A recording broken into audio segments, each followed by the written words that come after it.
We live in a world of constant distractions. At any time, there are countless of things to do, and we are constantly bombarded with information and stimuli to get us to act. Buy this, eat that, go there. Advertising always keeps us wanting more, and of course, food companies know how to create ads that show delicious and tasty foods.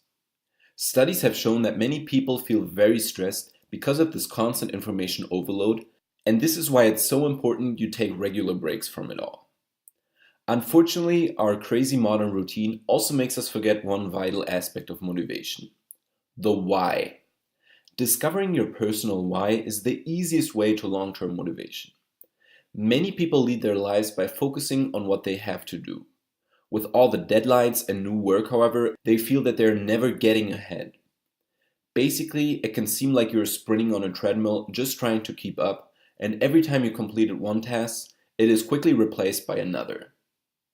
Obviously, this also hurts your motivation, not just for fat loss, but for anything productive in life. Fortunately, everything gets a lot easier when you stop and ask yourself why you do things. Why do you even want to lose weight? Now, this is not some abstract question that you need to ponder for a lifetime. Basically, it's just something that you decide for yourself and can adapt at any time. Many people will answer something along the lines of losing weight will make you look better or be healthier or increase your athletic performance.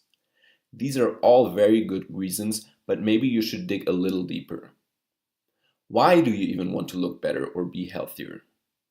Because ultimately it improves your quality of life and makes sure you do your best to live a long and productive life.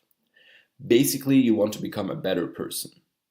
Finding your why and writing it down will really help set clear goals later in the course. Now, of course, your why doesn't have to be like in the example. The answers are going to be different for every single person. What matters and what matters to you. It's very hard to improve yourself if you haven't defined what improvement actually looks like for you personally.